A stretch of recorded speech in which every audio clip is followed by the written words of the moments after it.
Oke, selamat sore Bapak Ibu sekalian. Alhamdulillah. Assalamualaikum warahmatullahi wabarakatuh. Sampai jumpa juga gitu ya. Hari ini sore ini kita bergabung kembali bersama IG Live Series Road to Pit Reja Selindo 2024. Nah, sore hari ini kita akan kedatangan dua orang pemateri yang handal luar biasa ya. Masih menunggu bergabung bersama kita. Nanti akan bergabung dua orang hebat bersama kita. Yang pertama adalah Dr. Isabella Kurnialim, nama lengkapnya Biomed PhD, PA, dan satu lagi Prof. Siane Adiwinata Pawitan, MS dan PhD tentunya. Masih setia bersama kami Pit Reja Selindo 2024 yang insya Allah nanti akan dilaksanakan di bulan Desember. Wah, sudah bergabung bersama kita. Selamat datang, Dokter Bella. Selamat sore dokter, apa kabar? Sorry, Dok. Sehat, Dok? Sehat? Masih di kantor, Dok? Masih di FK, Dok ya?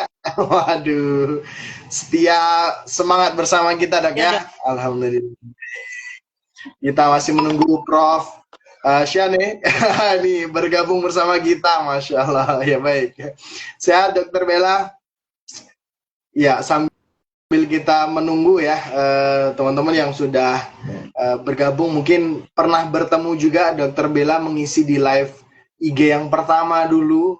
Sekarang bergabung bersama kita. Kalau dulu memperkenalkan tentang workshop secara keseluruhan, hari ini kita akan lebih banyak berdiskusi tentang workshop yang nanti akan diampu langsung oleh Dokter Isabella dan Prof. Siane. Hari ini akan bergabung bersama kita di tanggal 4 dan 5 Desember, Dok ya? Betul, Dok ya?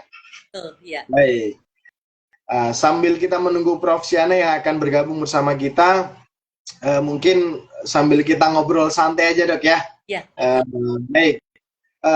Sebenarnya kalau kita menilik kembali, Dok, gitu ya, dari judul tema yang diangkat Pit Reja Selindo tahun ini, Dok, ini menarik gitu ya.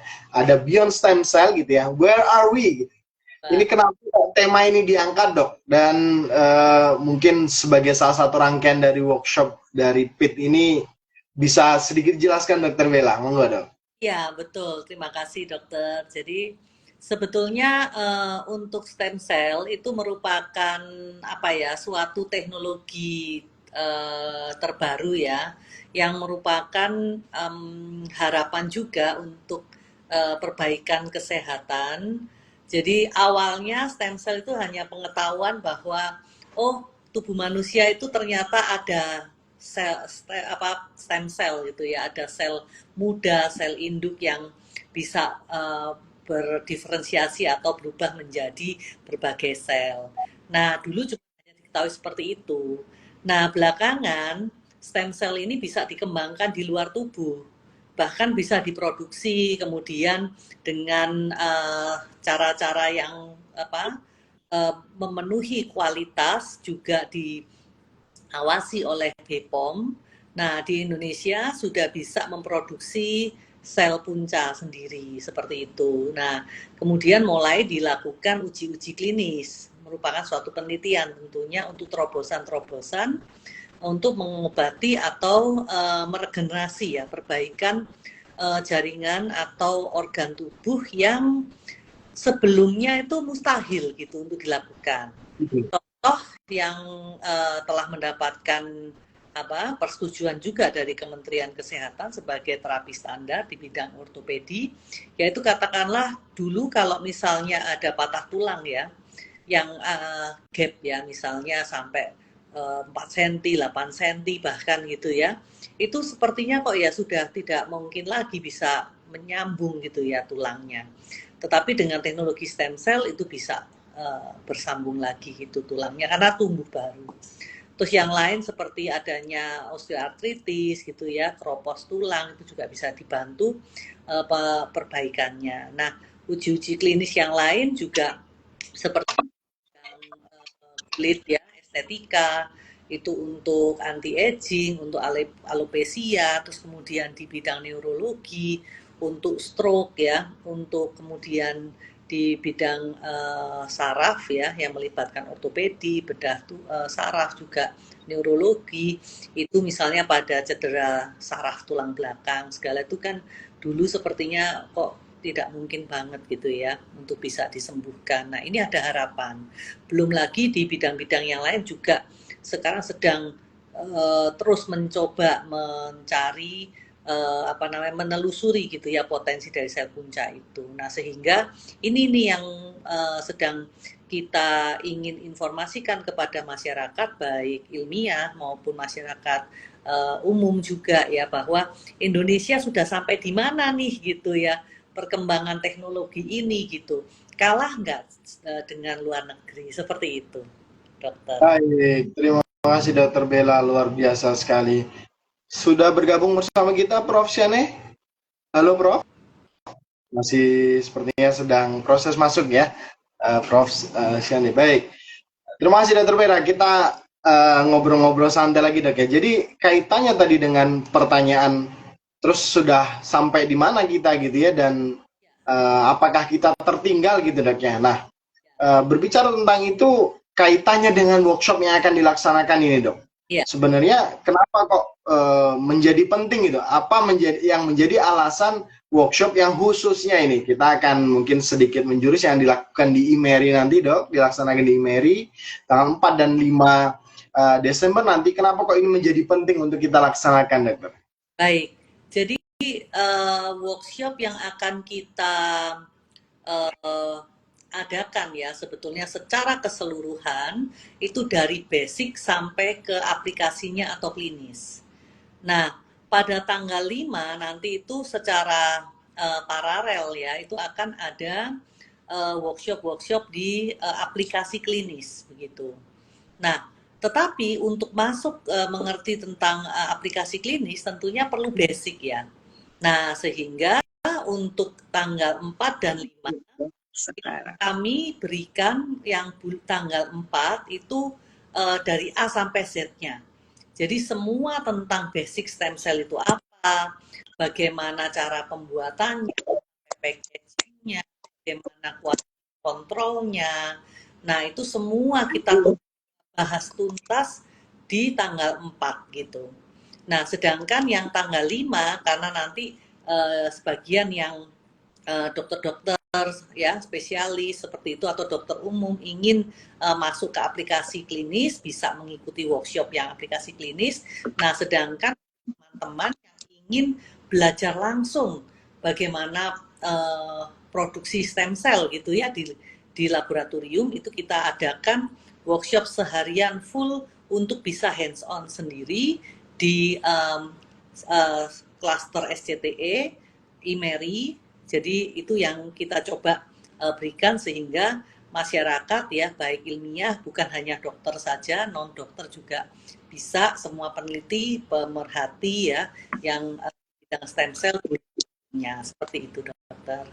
Baik, terima kasih Dokter Bella. Alhamdulillah Prof. Syane sudah bergabung Prof. Iya, Masya Allah. baru bisa gabung nih. Aduh, gabung. Akhirnya berhasil juga. Baik, terima kasih dengan segala hormat Prof. Sudah meluangkan waktunya. Jadi ini betul-betul luar biasa Bapak Ibu sekalian. Prof. Syane ini belajar kemarin untuk bergabung live IG ini butuh effort yang luar biasa. Dan hari ini bisa bergabung bersama kita, ini menjadi kebanggaan dan kebahagiaan untuk kita bersama Prof. Terima kasih sudah membersamai kami. Baik, siapa lagi yang nggak kenal Prof. Syane, khususnya yang menekuni dunia stem cell. Kalau baca-baca paper, kita searching di Google Scholar ataupun di Google, pasti akan ketemu salah satu nama beliau ini ya. Baik, yang insya Allah nanti tanggal 4 dan 5 Desember ya Prof, akan bersama-sama menjadi langsung narasumber ahli di workshop khususnya di tanggal 4 dan tanggal 5 Desember nanti. Baik Prof, salam kenal Prof untuk semuanya, salam sehat. Sekali lagi terima kasih dari kami untuk teman-teman panitia yang sudah menyiapkan kegiatan ini dan Prof yang sudah meluangkan waktunya. Baik Prof, mohon izin bertanya Prof. Ini jadi nanti kan menjadi 2 hari ini Prof. Tadi Dokter Bella juga sudah sedikit menyinggung terkait dengan kegiatan ini. Jadi sebenarnya kalau perbedaannya apa ini Prof? Dari pelaksanaan workshop di tanggal 4 dan di tanggal 5 Prof. Mungkin bisa sedikit memberikan gambaran untuk kita semua Prof. Silakan Prof. Kalau yang satu itu hanya teori, kemudian ada demo ya, tapi tidak hands on. Kemudian yang satu yang bayarnya lebih mahal sedikit, itu ada hands on. Jadi nanti dokter-dokter bisa merasakan sendiri bagaimana caranya mengisolasi sel punca, kemudian bagaimana caranya mengganti medium dan sebagainya. Baik, baik. Jadi memang di yang tanggal 5 nanti hands on ya, Prof ya, dan terbatas kalau nggak salah ya, Prof ya, untuk kuotanya, betul, Prof? Ya betul, karena hands on itu kan kita ruangannya terbatas. Hands on itu kan di ruang kultur. Karena ruang kultur itu kapasitasnya terbatas, kita juga nggak bisa terima banyak-banyak. Dan kalau terima banyak-banyak, tentu nanti berdesak-desakan, nanti ada yang nggak dapat giliran. Jadi supaya semuanya bisa merasakan, bisa mendapatkan giliran, makanya kita tidak bisa menerima terlalu banyak. Baik, baik, baik. Siap, terima kasih Prof. Jadi kaitannya dengan workshop ini memang betul-betul cukup eksklusif ya Bapak Ibu sekalian yang ingin mengikuti, karena nanti bisa langsung hands on ke labnya langsung Prof ya, betul ya? Dan ini kesempatan berharga Bapak Ibu sekalian untuk bisa belajar langsung bersama ahlinya, dan tentunya juga eksklusif akan dipandu.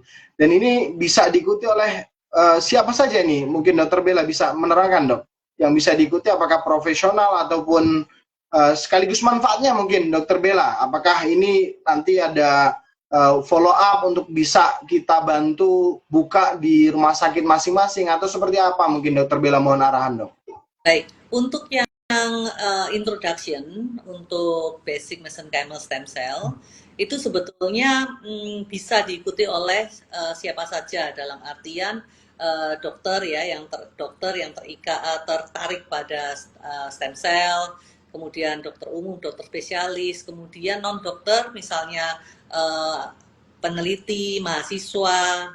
Jadi apakah S1, S2, S3 juga bisa. Nah itu karena kami akan memberikan mulai dari yang basic sekali. Jadi misalnya belum tahu apa ini stem cell, itu bisa mengikuti. Nah itu yang di tanggal 4 itu memang akan didemokan.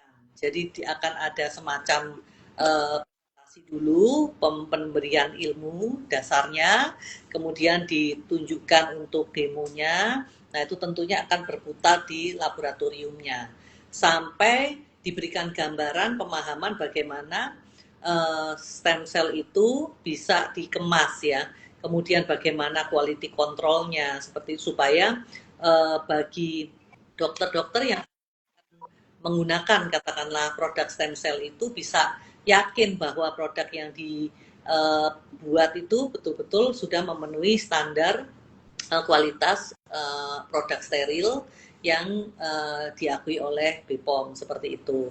Nah, sedangkan untuk yang hari kedua, yaitu yang tanggal 5, karena memang hands on sendiri, nah itu nanti bisa menjadi bekal keterampilan juga pengetahuan bagi siapa saja ya, mahasiswa, kemudian spesialis, dokter umum, seperti itu yang memang ingin bisa bekerja di laboratorium.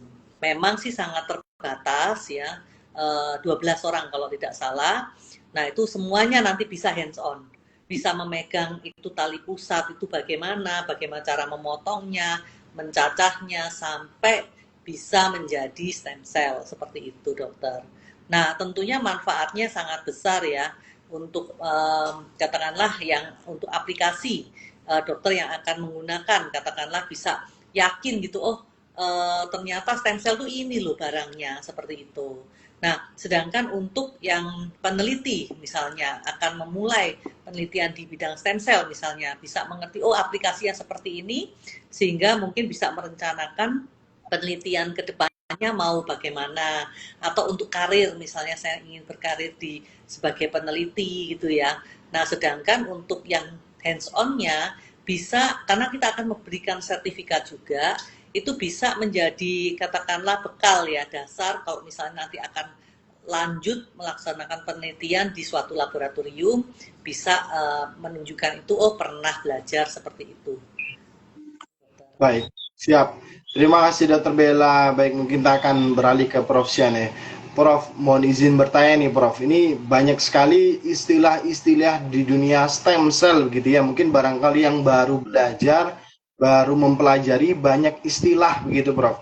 Apa itu stem cell, apa itu sekretom, apa itu conditioned medium, exosom. Mungkin mohon arahan Prof.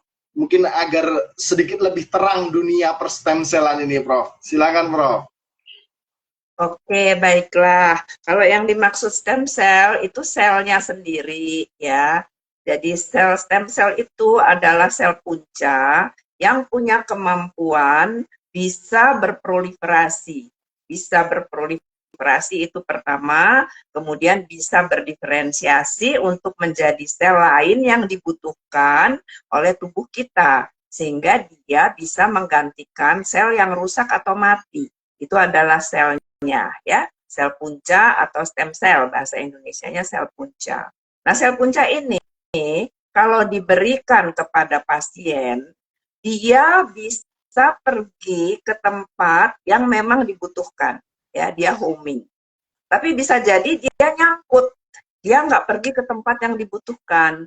Misalnya dia nyangkut di paru-paru, ya, sedangkan kelainannya ada di otak. Tapi ternyata pasien yang kita beri stem cell ini, walaupun dia selnya nyangkut di paru-paru, kelainannya ada di otak, itu bisa sembuh juga. Kenapa? Karena si sel ini ternyata bisa komunikasi dengan sel di otak, kemudian dia menghasilkan bahan-bahan yang bermanfaat supaya sel-sel yang di otak itu ada juga sel punca yang memang residen ya di tubuh kita ini, walaupun kita sudah tua, sudah dewasa, itu di mana-mana itu ada sel punca residen. Nah, sel punca yang nyangkut misalnya di paru-paru ini akan berkomunikasi dengan sel punca residen, sehingga sel punca residen yang biasanya itu nggak mau kerja karena lingkungan mikronya sudah tidak bagus, itu akan bangun, sehingga dia kerja, kemudian dia berdiferensiasi, dia menggantikan sel yang rusak. Sedangkan karena cara kerjanya seperti itu, maka waktu kita membuat sel punca, kan kita perbanyak nih, kita kultur. Nah, sel punca ini waktu kita kultur itu mengeluarkan zat-zat seperti yang dikeluarkan kalau kita suntikan di badan dan dia nyangkut misalnya di satu tempat, ya. Dia mengeluarkan zat-zat itu ke dalam medium tempat dikultur, ya. Walaupun kalau misalnya kita berikan dalam bentuk sel, ya, dia keluarkan zat-zat sesuai dengan komunikasi sel yang sedang sekarat, ya. Tapi kalau dia dikultur, dia juga mengeluarkan zat-zat yang bisa juga berguna untuk penyembuhan. Nah, medium kultur yang sudah mendapatkan hasil yang dikeluarkan oleh sel punca yang sedang kita kultur, itu kita sebut sebagai condition medium.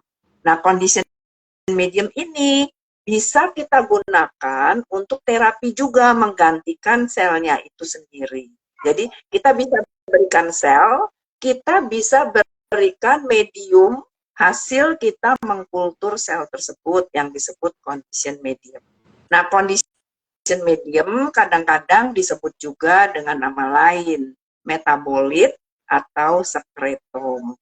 Nah, di dalam sekretom atau metabolit atau condition medium, ini isinya macam-macam. Ada growth factor, kemudian ada sitokin, dan juga ada badan-badan yang kecil sekali yang bersalut membran, itu disebut vesicle extracellular atau disingkat dengan EVs, extracellular vesicles, yang kalau besar itu disebut microvesicle, yang kalau kecil disebut exosom. Nah, ada juga juga yang mengisolasi eksosom dari condition medium ini, atau mengisolasi IVIS-nya dari condition medium ini dan kemudian digunakan sebagai terapi. Nah, jadi sel punca itu kita bisa pakai selnya sendiri, kita bisa pakai condition mediumnya sendiri, kita bisa pakai bahan yang ada di condition medium yang disebut sebagai IVIS ataupun eksosom. Itu semua bisa digunakan untuk terapi. Iya, luar biasa sekali. Terima kasih Prof. Ini penjelasan yang sangat komprehensif dan ini kuliah 1 SKS lebih ini kalau bagi teman-teman yang mengikuti, dan dirangkum dengan bahasa yang sangat mudah dipahami untuk Bapak Ibu sekalian. Ini pertanyaan sudah mulai banyak di kolom chat, nanti kita akan diskusi, akan kita bacakan di sesi tanya jawab ya Prof, mohon izin. Nah, menarik sekali nih Bapak Ibu sekalian, dan saya sedikit mengambil dari penjelasan dari Prof bahwa ini terapinya bisa stem cell-nya, bisa sekretomnya ataupun eksosomnya Prof ya. Nah, ini kaitannya dengan pelaksanaan penelitian ataupun regulasi, bahkan regulasi pelayanan berbasis penelitian ataupun pelayanan terstandar di Indonesia. Mungkin Dokter Bella bisa sedikit memberikan gambaran, Dok. Jadi saat ini sepertinya bagaimana, Dok?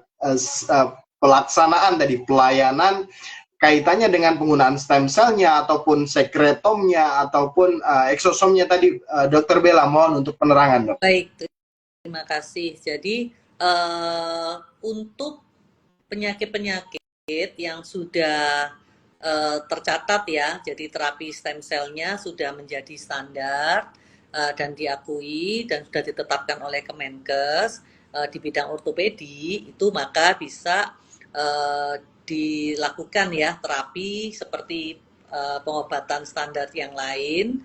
Jadi, nah itu sekarang sudah ada panduannya, protokolnya bagaimana. Nah itu yang nanti akan dikupas tuntas juga di pertemuan kita PIT Reja Selindo di bulan Desember ya. Nah kemudian yang lain yang masih dalam ranah penelitian tentunya harus lolos kaji etik dulu di dalam melaksanakannya tentunya. Nah kemudian pasti ada izin operasional dari rumah sakit seperti itu. Nah kemudian stem cell-nya juga diproduksi oleh laboratorium stem cell yang telah tersertifikasi oleh CPOB. Jadi cara pembuatan obat yang baik dan benar ya. Seperti itu yang diawasi oleh BPOM. Nah, produk itu yang boleh digunakan untuk uji klinis. Begitu. Jadi tentunya nanti uji klinis itu juga diawasin. Dan untuk perawatan terutama pada penyakit-penyakit yang katakanlah sudah tidak ada opsinya yang lain gitu. Seperti tadi misalnya pada cedera saraf tulang belakang seperti itu. Nah, sedangkan untuk penggunaan topikal itu di bidang estetika, nah itu biasanya kalau topikal memang kan efek samping juga lebih rendah. Nah, itu tentunya nanti juga dilakukan kajian oleh komite etik. Nah, kemudian kalau lolos untuk oleh komite etik, kemudian komite medis, juga izin operasional, baru mulai melakukan penelitian, seperti itu.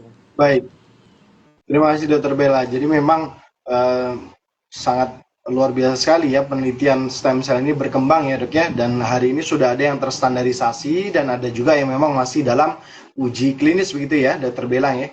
Baik, kita kembali bergabung bersama Prof. Syane. Mohon izin Prof, ini mungkin perlu kita telaah Prof. Mohon penerangan untuk kita bersama, sebenarnya sejauh apa sih Prof penelitian di bidang stem cell ini saat ini, perkembangannya Prof.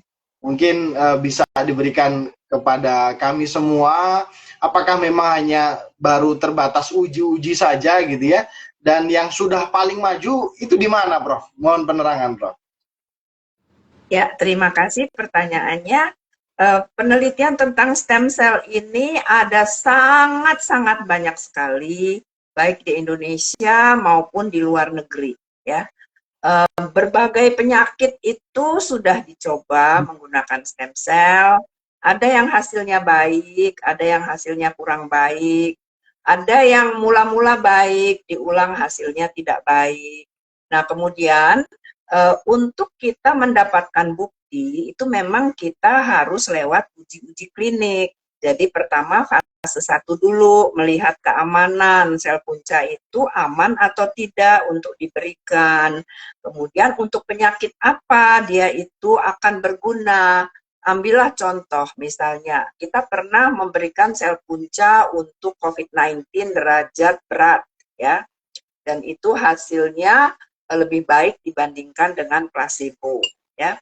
Jadi kita juga mesti tahu kalau penyakit itu sampai tahap mana dia masih bisa diobati dengan sel punca dan tahap apa yang memang perlu sel punca, ya. Contohnya, kalau COVID-19 derajat ringan, kita tentunya nggak perlu sel punca.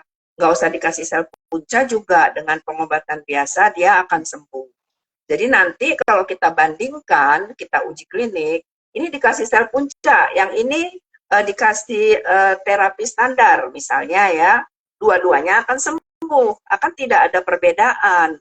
Berarti kalau derajat ringan, kita nggak perlu pakai sel punca. Seperti itu ya. Kemudian kalau derajatnya sudah sangat-sangat berat, udah kritis, misalnya udah di ICU, udah di ventilator, misalnya, kita berikan sel punca sama kita berikan terapi standar, dua-duanya akan meninggal.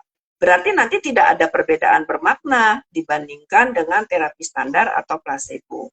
Jadi untuk tiap penyakit itu butuh penelitian. Penelitian untuk mengetahui apakah sel punca ini benar-benar bermanfaat.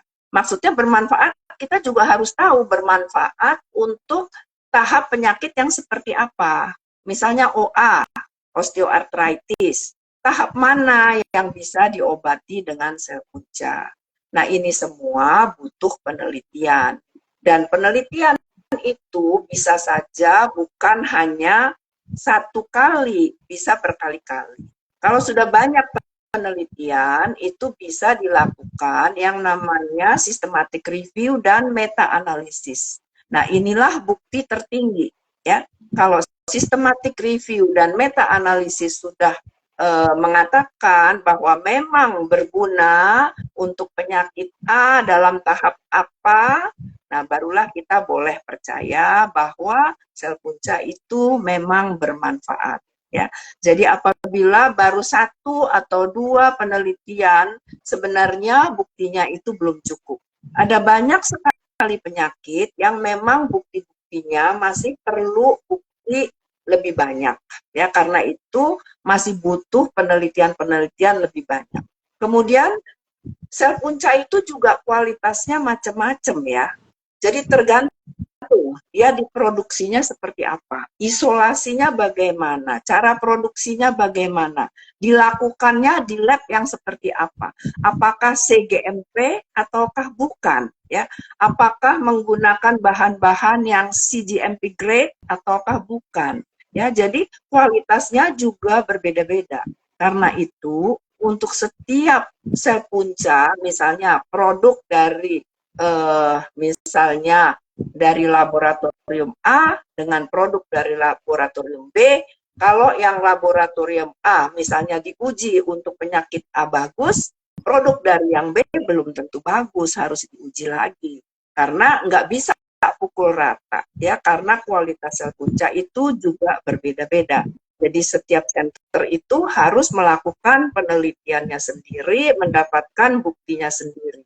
Dan inilah yang sulit, karena seandainya kita mau menggunakan secara bukan otologus, maksudnya kita berikan dari donor alogenik, itu akan membutuhkan izin edar. Dan untuk mendapatkan izin edar, itu kita harus menunjukkan bukti-bukti yang sahih. Jadi kalau tidak ada buktinya, tentu tidak akan mendapatkan izin edar dan tidak bisa diberikan.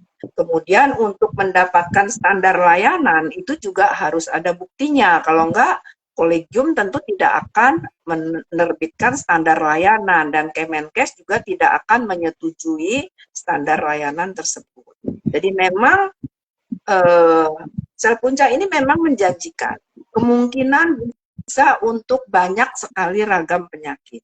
Tapi itu semua masih butuh bukti yang lebih kuat. Baik. Siap, Prof. Luar biasa sekali. Jadi memang tadi di highlight ya, Bapak Ibu sekalian, Prof maupun dokter yang hadir pada live IG sore hari ini, bahwa penelitiannya terkait dengan stem cell ini dialokasikan atau kita fokuskan pada penyakit-penyakit tadi Dr. Bella menyampaikan yang sudah berat, sudah hampir tidak ada harapan, dan ditekankan oleh Prof Siane bahwa penyakit-penyakit yang memang ini ya sulit begitu ya. Contohnya mungkin COVID-19 yang kemarin sudah grade stadium akhir ataupun grade 4 begitu ya.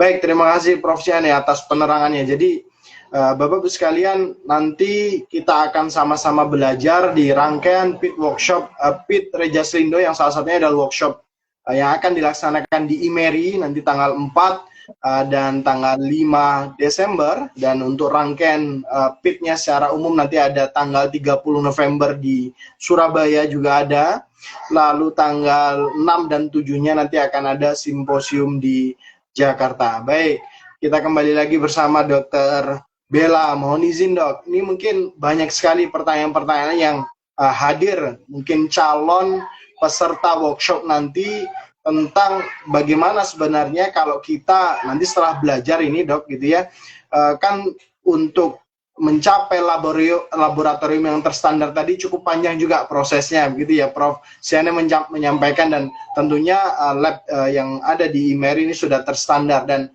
ini mungkin bisa diberikan sedikit gambaran mungkin Dr. Bella terkait dengan laboratorium yang terstandar ini seperti apa, agar kemudian kita bisa memberikan layanan ataupun penelitian berbasis layanan di Indonesia ini. Mohon arahan mungkin Dr. Bella.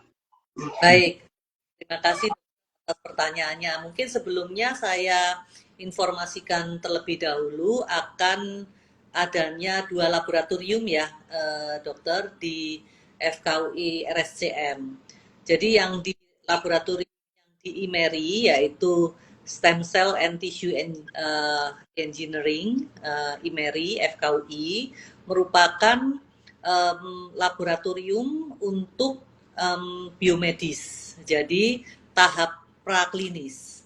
Jadi di sini laboratoriumnya tidak berstandar GMP atau Good Manufacturing Practice, tetapi mengikuti Good Laboratory Practice atau GLP.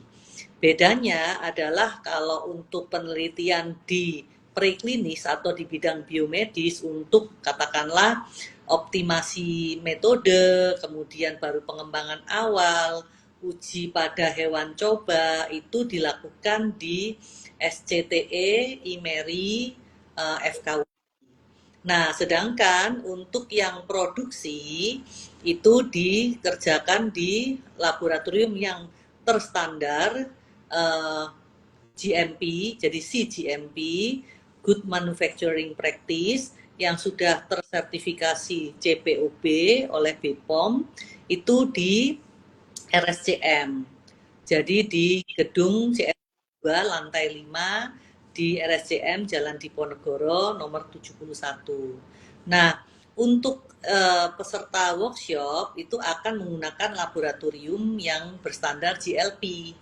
Oleh karena itu bisa masuk dan bisa belajar, bisa melakukan sendiri bagaimana cara produksi dari stem cell yang nanti pada saat workshop di tanggal 4 dan 5 itu kami berikan informasi terkait stem cell, yaitu mesenchymal stem cell atau sel punca mesenkim yang berasal dari tali pusat.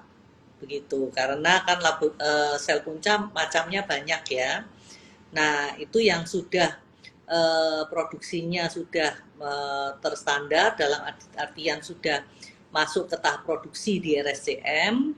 Nah, itu kita informasikan di para peserta workshop di laboratorium SCTE yang stem cell yang ada di IMERI untuk bisa dipelajari bagaimana prosedurnya, seperti itu. Nah, kemudian bagaimana suatu laboratorium yang bagus itu ya untuk produksi stem cell. itu ada dua. Kalau misalnya untuk taraf uji in vitro atau uji pada hewan coba, cukup dilakukan di laboratorium GLP, ya. Jadi dengan cara steril, menggunakan laboratoriumnya juga harus bersih, begitu ya. Terus kemudian dilakukan di dalam biosafety cabinet tipe 2 ya, BSC 2, kemudian itu bisa digunakan untuk uji-uji in vitro, pengujian obat, pengujian efek dari stem cell, juga nanti digunakan untuk hewan coba. Nah, sedangkan yang bisa digunakan untuk uji klinis pada manusia atau digunakan untuk terapi itu diproduksi di laboratorium yang bertaraf GMP. Nah, nanti itu produknya berbeda.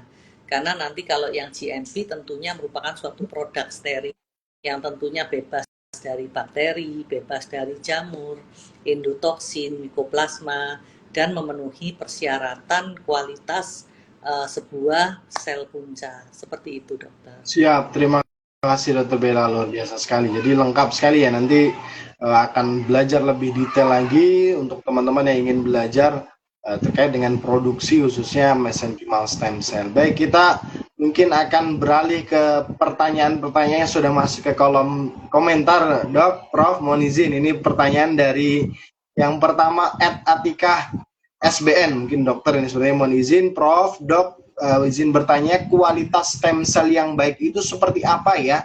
Nah, ini pas sekali. Mohon izin, mohon arahan Prof Siane mungkin. Ya, terima kasih. Kualitas stem cell yang baik itu pertama dia harus bebas dari pencemar ya.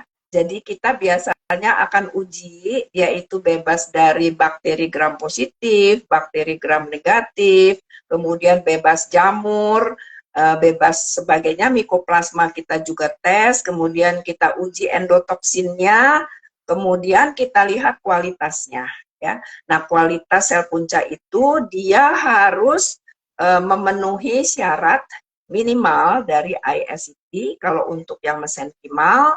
Jadi kita akan periksa dengan flow cytometry produk akhirnya, kita lihat ada CD-CD positif, misalnya CD90, CD73, CD105, itu yang harus di atas 95%, kemudian ada CD-CD negatif yang harus di bawah 2%.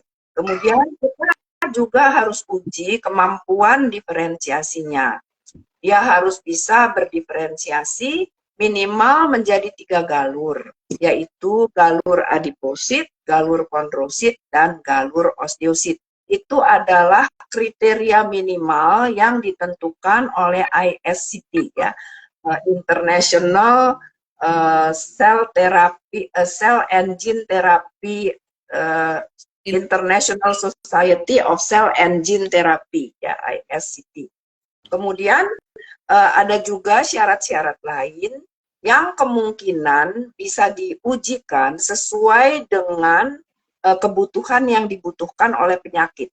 Misalnya, kalau suatu miokard infark dia membutuhkan angiogenesis misalnya, kita bisa menguji apakah sel punca itu punya kemampuan angiogenesis. Kemudian apabila kita mau memberikan sebagai imunomodulator, misalnya dulu waktu COVID-19 itu kan untuk memerangi cytokine storm, kita harapkan sifat imunomodulatornya, kita juga bisa periksa kemampuan imunomodulator dari sel punca tersebut.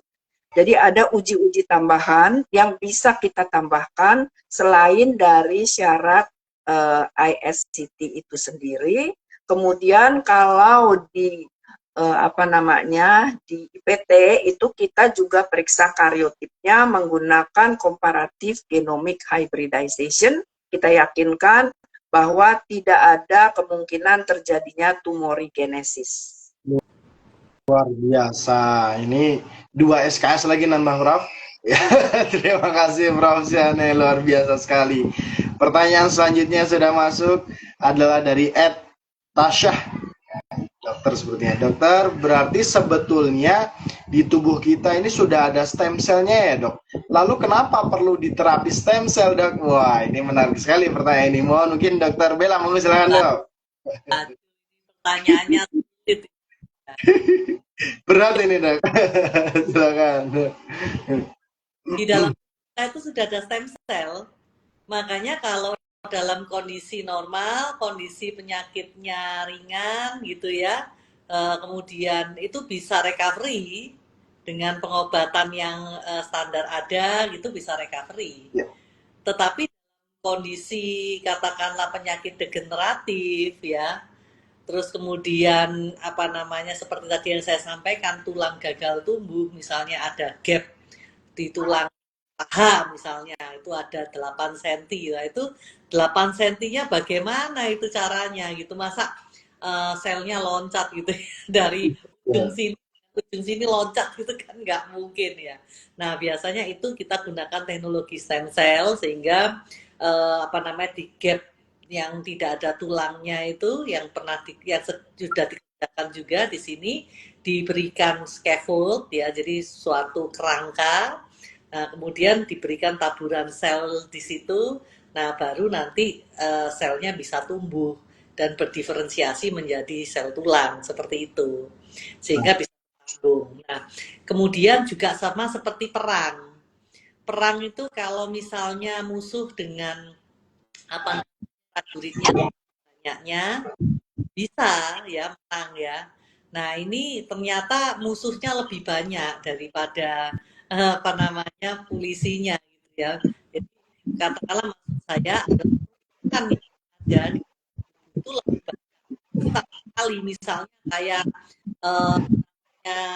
apa ya saraf tulang belakang gitu, atau terjadi demensia itu sudah seperti satu kota habis gitu kan. Nah, tapi orang-orang yang dikerahkan ke sana untuk mengobati itu, kalau yang apa itu stem cell dari tubuh sendiri kan prosentasenya gitu. Nah itu nggak mampu untuk dia segera untuk meregenerasi, sehingga perlu bantuan gitu istilahnya.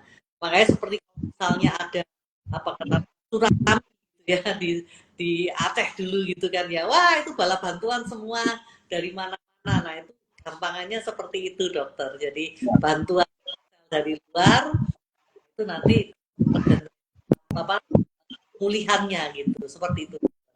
Terima kasih Dokter Bella. Jadi nambahin sedikit, Dok. Silakan, Prof. Sedikit. Selain seperti yang dikatakan Dokter Bella ya, semua sel punca yang ada di badan kita itu biasanya tidur ya dalam keadaan dorman ya. Dan kalau kita itu masih muda, biasanya lingkungan mikro di sekitar sel punca itu masih bagus ya. Makanya kalau orang muda itu biasanya kalau sakit lebih cepat sembuh. Misalnya patah tulang, ya misalnya dia 3 bulan udah nyambung. Tapi kalau orang tua, stem cell-nya itu lingkungan mikronya tuh udah jelek. Kenapa? Karena kan kita ini makan ya, makan kadang-kadang nggak sehat. Kemudian kita masuk toksin banyak. Kita misalnya ngisep asap-asap rokok, ngisep polusi ya, itu bikin lingkungan mikro di sekitar sel punca itu kita jadi jelek. Sehingga pada saat sel punca itu butuh bangun, butuh kerja, butuh berproliferasi jadi banyak, dia itu tidur terus, dia nggak kerja. Nah, makanya kita perlu pasokan sel punca segar dari luar. Sel punca ini akan membangunkan sel punca yang ada di badan kita, yang tidur, yang nggak mau bangun itu. Dia perlu dibangunin supaya dia bisa kerja, supaya dia bisa perang. Kalau nggak dia tidur terus gitu. Jadi dengan kita tambahkan, maka sel punca yang kita masukkan yang baru itu kan masih seger. Ya, dia nggak tidur karena dia barusan dikultur, dia hidup, dia bisa bergerak, dia bisa berproliferasi. dia akan membangunkan sel punca yang tidur yang ada di dalam tubuh kita.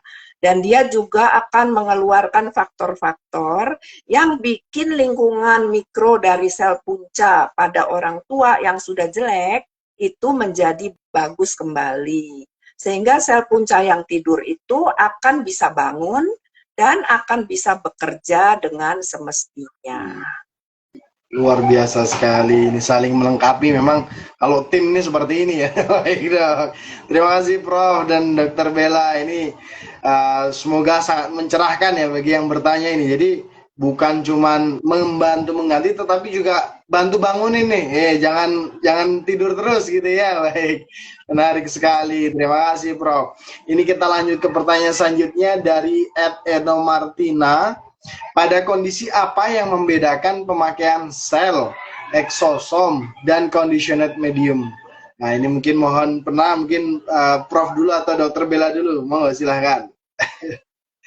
Silahkan, boleh Prof dulu Prof. Ya, tadi yang menyinggung banyak Prof. Kalau pilihan mau pakai sel atau eksosom atau sekretom itu tergantung dokter yang merawat, itu bukan kita yang menentukan. Jadi dokternya mau pakai apa. Nah, dokter itu akan mempertimbangkan misalnya dari segi biaya, ya. Kalau sel itu tentu jauh lebih mahal dibandingkan dengan sekretom atau eksosom, ya. Jadi kalau biayanya misalnya nggak ada, ya nggak usah sel, kita pakai sekretom atau eksosom saja. Tapi kalau eksosom atau sekretom, kita juga mesti tahu, kalau sel, dia akan terus menghasilkan zat-zat yang dibutuhkan selama sel itu masih ada di dalam badan kita. Ya, jadi tergantung nih, si sel yang kita berikan bertahan sampai berapa lama. Misalnya dia bertahan 2 minggu, berarti selama 2 minggu itu dia akan terus menghasilkan bahan-bahan yang diperlukan untuk perbaikan jaringan, ya. Tapi kalau kita berikan sekretom atau eksosom itu bukan barang hidup, ya. Ibaratnya kalau kita ngasih sel itu kita ngasih pancing. Orangnya bisa nangkep ikan terus gitu, banyak, menghasilkan banyak. Sedangkan kalau kita kasih sekretom, ibaratnya kita kasih ikan satu dimakan ya udah habis gitu. Dan sekretom itu juga nggak bisa menjadi lebih banyak, dan kemudian dia juga punya half life. Jadi kalau kita memberikan sekretom, kemungkinan harus diberikan ulangan, ya. Jadi biasanya tidak 1 kali. Kalau sel misalnya kita berikan, nanti ulangannya lama lagi, baru kita ulang. Kalau sekretom, ulangannya harus lebih cepat. Seperti itu. Tapi pilihannya mau pilih sel atau sekretom, itu nanti dokter yang merawat yang akan memilih. Bukan kita, karena kita dari produksi, ya. Produksi itu dokter minta sel, kita kasih sel. Dokter minta sekretom, kita kasih sekretom. Ya, terima kasih Prof. Ini sangat menerangkan sekali bahwa nanti PIT Rejaselin ini sangat komprehensif. Jadi yang mau belajar produksinya, pakarnya ada di hadapan kita bersama saat ini. Nah, yang ingin belajar tentang aplikasi klinisnya, nanti silahkan masuk ke workshopnya masing-masing. Ada 9 workshop kalau nggak salah ya Prof ya. Yang lain ini kita monggo silahkan belajar gitu ya. Artinya kita memberikan kesempatan peluang belajar, ada yang dari bedah plastik, ada dari dermato, neuro, interna, ada dari ortopedi dan lain sebagainya. Nanti silahkan teman-teman yang kepo untuk pingin tahu lebih lanjut rangkaian dari workshop, rangkaian dari PIT Rejaselindo ini, silahkan mengunjungi website Rejaselindo ataupun chat admin ataupun klik di link bio dari Rejaselindo. Baik dokter, masih ada beberapa pertanyaan lagi nih dokter Isabella ini, boleh mohon dibantu dok. Dari Susilawati, dokter Susilawati. Nah ini mungkin nanti akan lebih banyak ke ada gambaran dok. Apakah ada screening? Siapakah yang boleh mendapatkan terapi dan siapa yang tidak boleh mendapatkan terapi? Nah ini kalau kaitannya dengan produksi hari ini, dibalik mungkin juga, apakah semua orang bisa mendonorkan gitu dok? Bisa diambil stem cell-nya atau diambil sekretomnya? Silakan dokter Bella. Iya, baik, terima kasih. Jadi mungkin singkat ya karena waktunya juga sudah sampai. Jadi sebetulnya baik untuk pendonor maupun untuk yang menerima stem cell-nya perlu ada persyaratan tentunya. Jadi untuk donor tentunya harus yang sehat, memiliki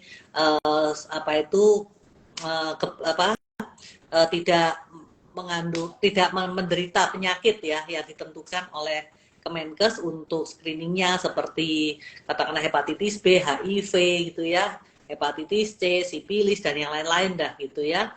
Nah kemudian memenuhi syarat kualitas katakanlah tentunya bebas dari penyakit.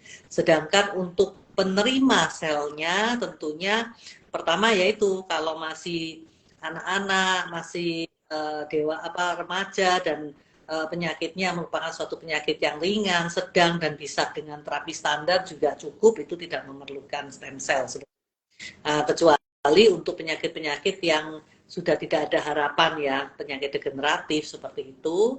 Nah, kemudian juga ada hal yang lain yaitu sekarang masih dalam penelitian ada cancer. Nah, kalau untuk cancer itu perlu penggunaan misalnya stem cell itu dengan modifikasi khusus. Nah, itu pun sedang di dunia pun dalam penelitian. Nah, sedangkan untuk derajat penyakit sendiri seperti tadi juga perlu dilakukan screening ya. Kalau misalnya COVID contohnya ringan sedang ya nggak perlu. Kalau yang berat misalnya sampai pneumonia berat lah, itu dari hasil penelitian kita kan memang bermanfaat sekali ya untuk menurunkan kematian. Nah itu bisa. Atau yang lain misalnya pada osteoartritis kalau derajat 4 lah katakanlah gitu ya, 3 lah itu akan lebih baik misalnya dengan operasi katakanlah. Tapi kalau masih 1, 2 katakanlah atau hampir 2, 3 itu masih bisa dengan stem cell, kita coba dengan stem cell. Jadi memang ada persyaratan tertentu dari klinisnya yang bisa nanti diikuti di workshop Reja Selindo, juga ada simposiumnya untuk bisa lebih dipahami lagi, dokter. Terima kasih dokter Bella, luar biasa sekali. Baik, karena keterbatasan waktu kita tinggal 5 menit lagi, mungkin closing statement ini Prof. Mohon izin Prof, closing statement untuk kita semua terkait dengan mungkin workshop ini maupun rangkaian dari PIT Reja Selindo. Silakan Prof. Ya, terima kasih.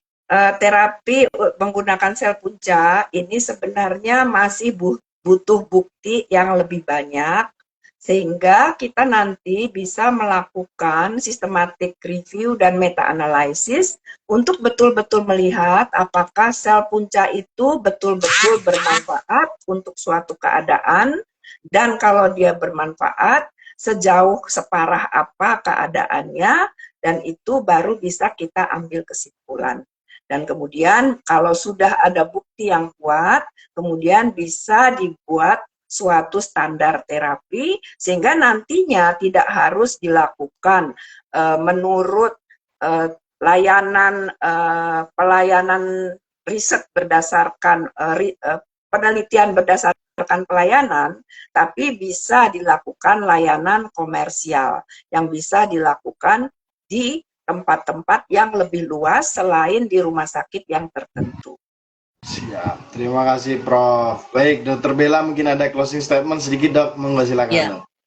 Baik, terima kasih. Jadi memang perkembangan stem cell begitu pesatnya, kemudian juga teknologi juga sekarang Indonesia juga tidak kalah dari luar negeri, kemudian bahwa penggunaan stem cell itu ada syarat dan ketentuannya, baik secara penggunaan klinisnya maupun pengembangan produknya. Untuk itu supaya bisa mengetahui lebih banyak terkait dengan stem cell, penggunaannya, produksinya, silahkan bergabung dengan kita ya di PIT Reja Selindo di bulan Desember ya. Demikian dari saya, Dokter. Sekali lagi Prof. Syane, Dr. Isabella sudah bergabung bersama kita. Sampai jumpa nanti di Desember Dok. Mungkin kita akan berjumpa, semoga sehat selalu. Sekali lagi terima kasih sudah berkenan bergabung di live IG series Road to PIT Reja Selindo. Saya dari moderator mewakili teman-teman panitia kembali mengingatkan untuk teman-teman yang belum mendaftar, hari ini juga ada diskon khusus. Silakan yang ingin mendaftar hari ini, silakan klik link bio ataupun hubungi admin. Kita akan berjumpa nanti di bulan Desember, rangkaiannya tanggal 30, tanggal 4 sampai 7 Desember 2024 ini. Sekali lagi dari saya, terima kasih atas segala perhatian. Mohon maaf apabila banyak kesalahan dan kekurangan. Sampai jumpa di acara selanjutnya maupun di Peter Jasindo. Terima kasih, selamat sore Dr. Isabella, Prof. Siane. Saya mohon izin live, terima kasih. Assalamualaikum warahmatullahi wabarakatuh. Terima kasih juga izin live. Iya, terima kasih Bro. Gimana live-nya ini? Live-nya pencet klik silang di atas, Prof. Silang di atas. Oh.